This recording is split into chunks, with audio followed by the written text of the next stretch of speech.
morning, everyone, and Happy New Year 2022. Today I'm going to present you SGS Glory Recalled, the game on the Battle of Hong Kong in 1941 when the Japanese attacked the British colony. This presentation will mostly take place on the Japanese side, and which is the most active in the battle, and tell you how to handle this kind of game for those who are not familiar with the SGS series. So I have to choose the cases, and I'll take Japanese and have the Commonwealth played by the computer. If I need more information on the game, I can always click here. The little information dot give me a short PDF presentation of the key rules and the specialties of this game. It's always accessible even during the course of the game. I can also work on the different options if I want to change my language. For example, for those of you who want to speak Chinese, Polish, well, we have quite a lot of languages here. And you can also get the music and sound effects done, which I will do here for this presentation, just to be sure to be clearly understood. So let's start and play as we decided the Japanese. The game will start with a so-called turn 0, which is not actually a real turn, but a moment where both sides will select options. Of course, when the AI select option, as you can see here, you have no idea what they have exactly selected.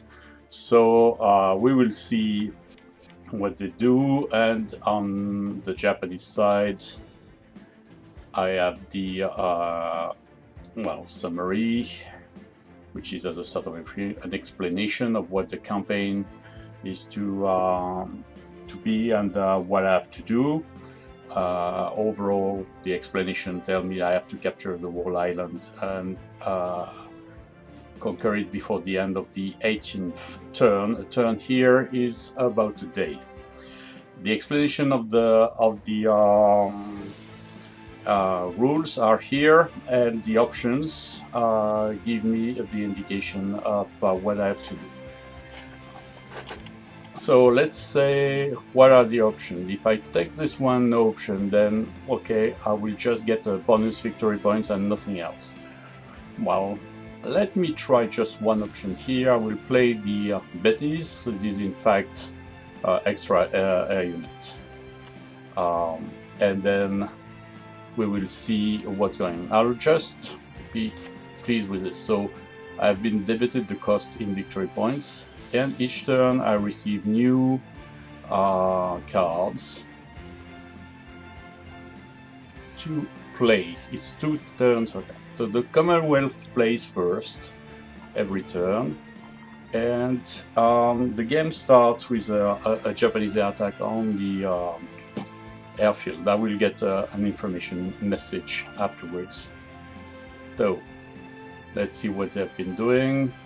Nothing happens. I inflicted a few casualties on the British air units here, and I got the explanation right now.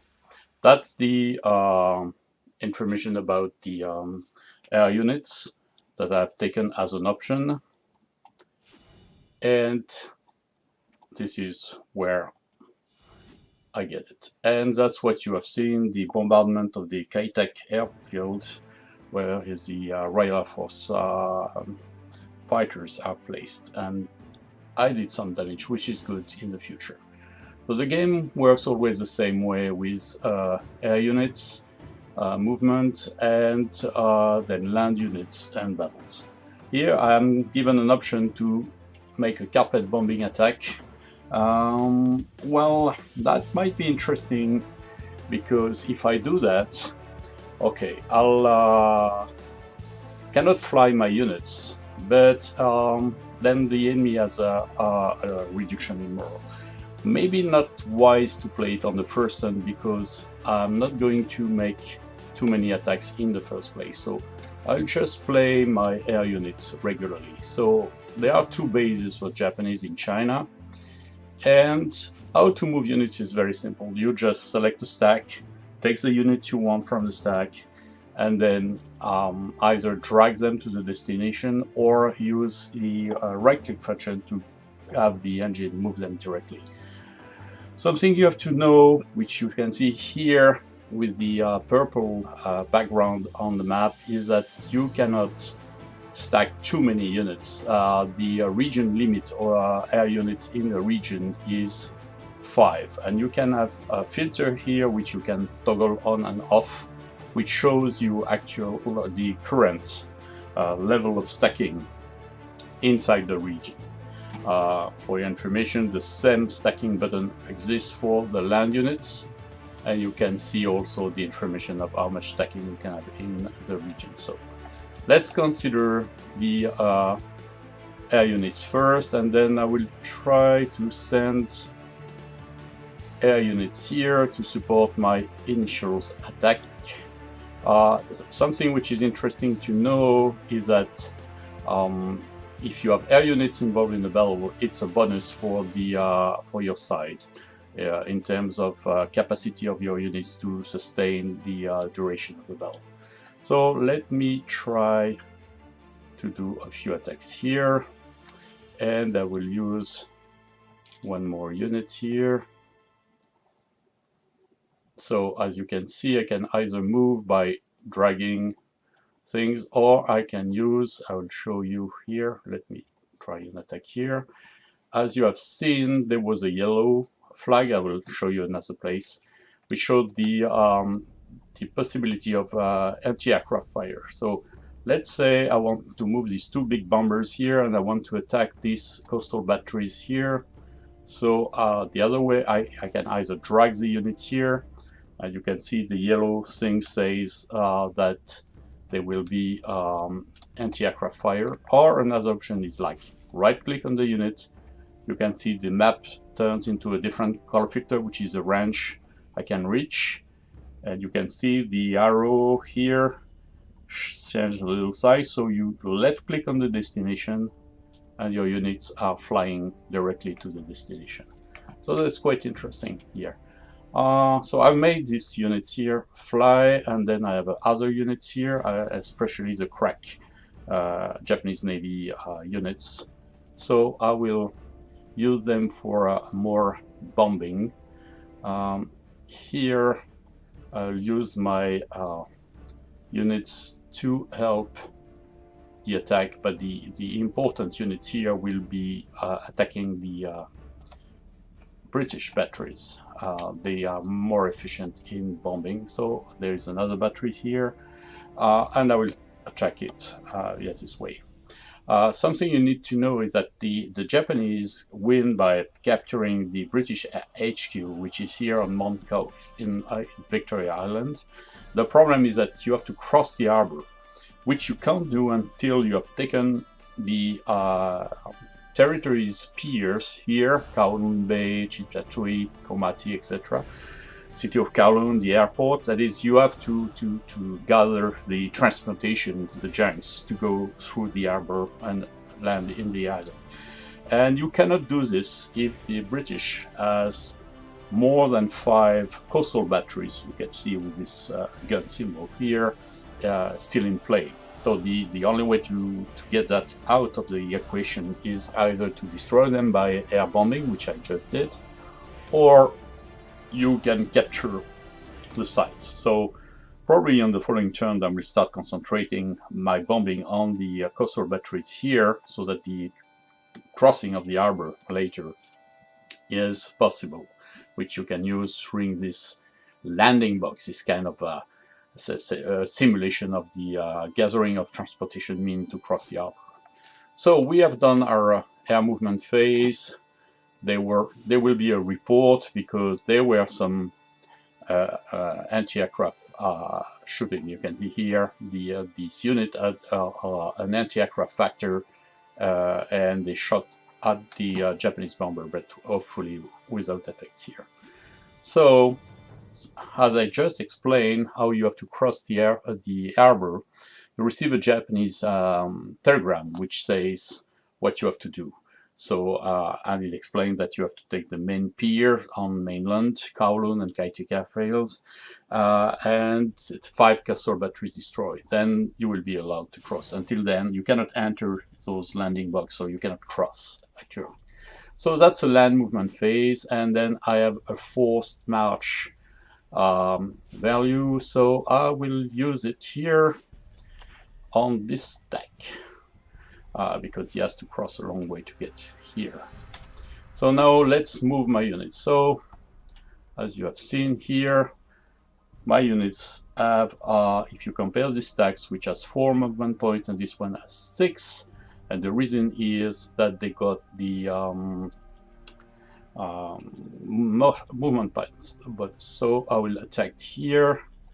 Those people would try to attack here, but they don't have enough movement points.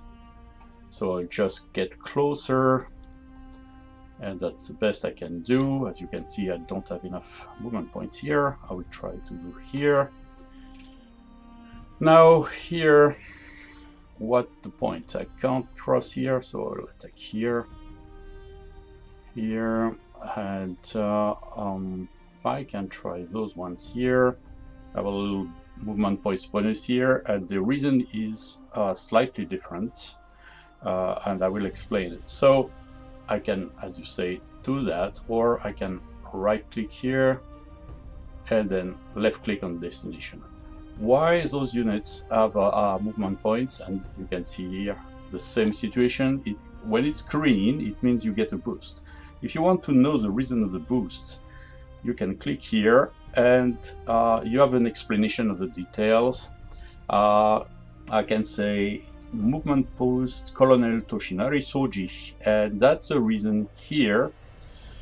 My Japanese commander is a booster. A booster unit, as you can see, has a black stripe on the bottom of the counter, and the effect of the boost is written here: boost allied units in which category movement, the arrow for movement. So being stacked with a leader for the Japanese troops gives them 1 movement point bonus, which is quite interesting. So I can try to go there, because here there won't be enough movement points to reach the place, but I have to see if I can do something here. No. Hard to say. So let's see what I can do. I can move here. My goal is to reach as fast as I can the enemy positions, and there are quite a lot of them here. So there's not much more I can do right now. As you can see, I have moved my unit forwards. I can still, let's say, for example, could be interesting just to get these supply units closer to the battlefield. This less movement for next time.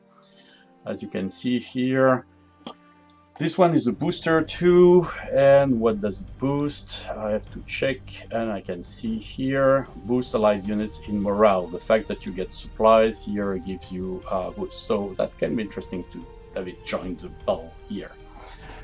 Now in these things, I would like to attack here, but the cost of the terrain, as you can see here, is 3. So maybe I can do a little trick. As you can see, I have moved some units, and here I have units with 3 movement points and others with 2, and only the one with 3 movement points can enter Shingmun Reduct because of the cost of the terrain. So what I can do is split my forces, and I can select my units with 3 movement points left. Not so many of them, but still. So I can either, there are 2 ways. I can select the units, take any one of them and drop them in nearby, and then it creates a second stacks, which I can then select and move. Or if I re-put everything in the stack back, then the stack is recreated.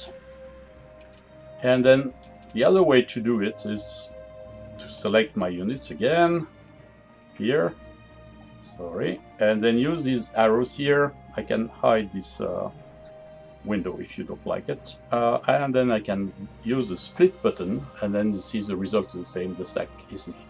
So I will make a quick attack here on Shinmun, just for the question of checking what the enemy's dispositions are. So now I have 1, 2, 3, 4, 5, 6 different attacks underway, plus the 2 air bombings here. So when I'm happy with this land movement, then I can proceed to the battle. The games list you the number of battles that have to be resolved. They must all be resolved before you can go to the next one. They are usually made in the order the battles were created during action. So the first one you started is usually the first on the list. Maybe it's not the important thing that you want to see where is the battle in practice. So if you don't know, especially you're not good in Hong Kong geography, you can click on the place and you can see the region where the battle is taking place is highlighted. So I will try to do this one. Unfortunately for me, I just forgot. So as I say, click on it to see, or click on the arrow here to launch the battle, which is what we are going to do.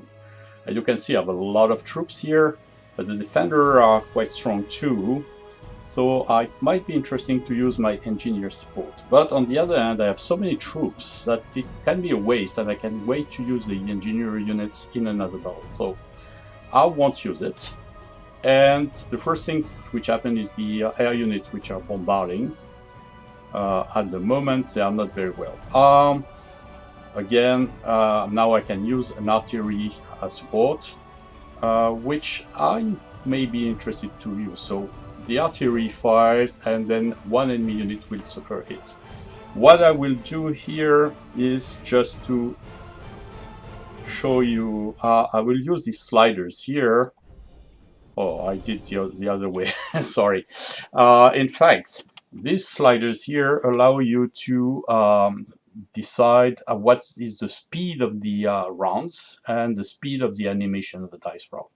Here, I unfortunately lost my engineers. That's a very bad point, but that's the point of the engineers also. They are at the peak of the attack, so they take every losses first because they are trying to make a hole, but they did some work here. So let's go back to the sliders here. This is very interesting here to have it paused so that I can explain how a battle works. As you have seen, the battle is made in a series of rounds. You have a card round where you can play your cards, then you have a air bombardment run when you have air units which can bomb the enemy. Then it's followed by an artillery round when you have artillery that can fire on the enemy, and then you have the battle, a main round, and 2 successive rounds. A battle ends when the morale of one side is below 0, and then when that happens, a check is made on the side to see if they survive the battle. As you can see here, I have an average morale for the Japanese of 3. The morale bonus from the leader is helping, but battle fatigue is usually 1 battle morale less for each round. So they already got 3 rounds, so we have lost 3 things. Loss of units impact your morale, and the fact that, as I explained earlier, I have the Air Force bonus because I have the air units in present. The British here, they have a higher morale, which is because they are boosted by their defensive lines here. If you check the trenches, they are morale boosters, and the terrain is also a defense booster. The trench are very good because they give a +1 in defense, combat value, and +1 in morale. So they are things that need to be destroyed. So let's get down to this fight. As you can see, now that I've set the speed to slowest, you can see that the animation are very slow. This is quite interesting to see what's happening. If you really want to go into very little detail, then you can open up here the battle log, and you can see everything that was done in the battle. It's very detailed, which unit fired, what they did, how many hits they inflicted, and you can follow every detail. It's for those of you who want to see. So, still a hard nut to crack, but the good thing was I was able to remove the fortifications, and so logically, because their morale is already negative, well, they probably succeeded their morale test, because you don't retreat automatically. You may retreat if you fall below 0, but it's not automatic. And then let's see the last round. If I do enough losses to the British, then first they will get subsectional losses, and wow, I managed just because of morale, and the British withdrew. But that was a costly battle. I lost the engineers. Something which is interesting here in the terrain, you can see the terrain, you can have a tooltip explaining you the bonus and the liabilities of terrain. An interesting point here is pursuit and breakthrough. Breakthrough is interesting because it means you can move through this terrain from an adjacent terrain. Here I could break through to this kind of hills, but here the terrain is mountains, snow, and I cannot break through it. So that's all issue here. Then let's move to the next battle. Here I will do the attack here on the side. Well, there's really no need to have too many cards here because they are just minor defenses, but they do their job. I mean, the minefields were a very bad surprise. I did not expect them. Of course, they will be cleared, but then we will see this next thing. So I have been able to break through the lines here, and now I will do one of the key battles here, the attack on Qingmun. I don't expect to win this battle, to be honest, but the idea is to see what I can do against the enemy. That's where the engineer can be interesting here, because the defenses are quite strong. So I'll try to play them and see what I can do. The Air Force is useless. Oh, the machine guns are good, but oh my god, mines are doing damages, and my Japanese forces are awful. My god, I'm going to lose a lot of men here in this battle. That was a very bad idea. Okay, let's better retreat. There's no point in getting a battle where the enemy is so strong. Yeah, one way to reduce those heavy fortifications here is most probably to attack from all sides, which give you a bonus to put a lot of air units to support you and a lot of artillery. If you don't do that, it's absolutely pointless to attack them. So let's continue with the battles here. So I'm trying to break through all these lines. Here again, artillery will be useful because of the strength of the defense. Here the Air Force is much better. The archery is not so good, but the Air Force is good. Mines are always making problems. Hopefully here the engineers and the troops are slightly better. Artillery also. But the defender are quite good. I mean, they are doing me a lot of hits. And now I regret I didn't take the option to get more troops, which would give me more replacement at the end of the battle. But now, normally, as the fixed defense have gone, wow, they retreat, but they inflicted a lot of losses to my things. So let's see. Here the defense are extremely strong, so I'll try probably to bypass these defenses later on. There's no point in trying to go through these heavy fortifications here.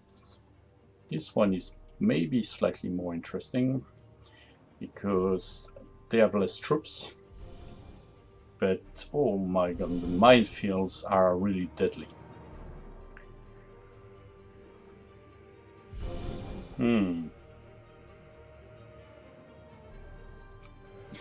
Difficult situation, and I couldn't break. That's where the lack of air support was telling. I couldn't break through the lines here. Okay, let's end up with the two bombings here. Wow, my airfield units are not very efficient. Total miss. No point in getting these crack bombers.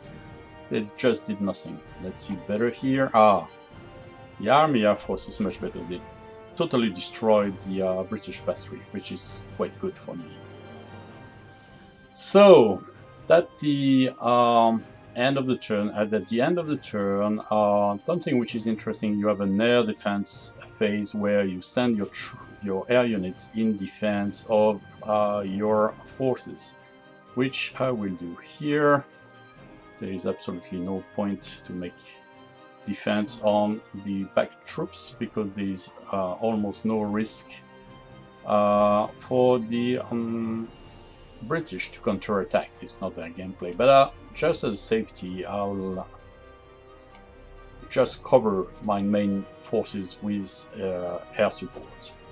And when the turn ends, you have a replacement phase. Here you see how many replacements you have, and here it tells you what a replacement point does to the unit. So you can see here, it tells you in general a replacement point gives you a unit back to full force. So I'll probably have this one back into full force because this was the most damaged unit.